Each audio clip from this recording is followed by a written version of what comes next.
কোরিয়ানি ভিজিটের যে চেয়ারম্যান উনি একটা নিজের থেকে একটা কমেন্ট্রি করেছেন যে উনি মনে করেন বাংলাদেশে ইনভেস্ট করা উচিত আমাদের। তো এটার ব্যাকগ্রাউন্ডটা এরকম যে আমরা যখন যেদিন আমি প্রথম জয়েন করি তার পরপরই ওই দিনই আসলে কোরিয়ানি ভিজিটের চেয়ারম্যান উনি এসেছিলেন। উনি এসে বললেন যে দেখো বাংলাদেশে আমি পার্সোনালি সে বাংলাদেশের সাথে খুবই ক্লোজ, বাংলাদেশের ব্যাপারে তার প্রচুর আগ্রহ, কিন্তু বাংলাদেশ তাকে যেভাবে ট্রিটমেন্ট করেছে এটা অনেক ক্ষেত্রেই আসলে তার কাছে মনে হয়েছে যেটা ফেয়ার ছিল না। এরকম একটা গল্প আছে, উনি আমাকে নিজেই বললেন যে স্যামসাংকে উনি বাংলাদেশে অলমোস্ট নিয়ে চলে এসেছিলেন, যে স্যামসাংয়ের $22 বিলিয়ন একটা ইনভেস্টমেন্ট যেটা ভিয়েতনামে গিয়েছে 2012-13 সালের দিকে, ওই ইনভেস্টমেন্টটা বাংলাদেশে হওয়ার কথা ছিল। তো উনি যখন বাংলাদেশে এটাকে নিয়ে আসলেন, তো কোরিয়ান ইপিজেডের যেই জমি সংক্রান্ত কিছু বিষয় আছে যে মিউটেশন রিলেটেড, যেটা তখনকার যে পলিটিক্যাল আউটফিট ছিল ওনারা মনে করেছিলেন যে এইটা আপাতত কোরিয়ান ইপিজেডকে দেওয়া যাবে না, এটা ওনাদেরকে একটু ঝুলিয়ে রাখতে হবে, তো ওনাদেরকে মিউটেশনের কাগজপত্র দেওয়া যাবে না। স্যামসাং যখন তাদের ডিউ ডিলিজেন্স করার চেষ্টা করলো তখন দেখলো যে জমির কাগজপত্র নাই, তো বললো আপনি এটা কবে দিতে পারবেন? উনি বললো যে আমি বলতে পারি না আপনাকে আমি কাগজপত্র কবে দিতে পারবো। And that's how Samsung decided to move out of Bangladesh.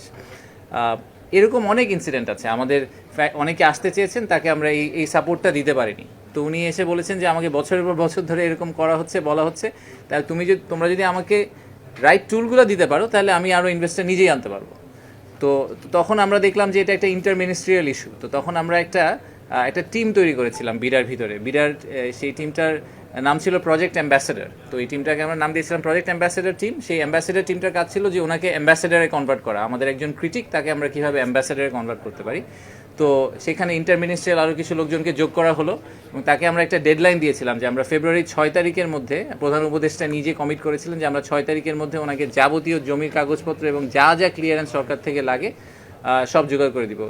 এই পুরোটা করতে কিন্তু আসলে অনেক ইনভলভ করতে হচ্ছে সরকারের মধ্যে। সেই আমাদের চিটাগংয়ের ডিসি থেকে শুরু করে আমাদের ফরিদাপা, উনি খুবই শক্ত ডিসি এবং এই জন্য আমি ওনাকে খুবই পছন্দ করি। তো ওখান থেকে শুরু করে সরকারের অনেকগুলো সংস্থাকে এক করে আমরা ফাইনালি প্রজেক্টটাকে পুল অফ করতে পেরেছি। এক্স্যাক্টলি 6 তারিখে তাকে যাবতীয় কাগজপত্র রেজিস্ট্রেশন করে এগ্রিমেন্ট সাইন করে সব কিছু হাতে ধরিয়ে দেওয়া হয়েছে। And he was very grateful, he was very very happy.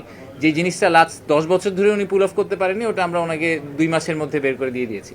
তো এটা একটা এক্সাম্পল এই কারণে যে আসলে সরকারের মধ্যে সদিচ্ছা থাকলে অনেক কিছুই করা সম্ভব।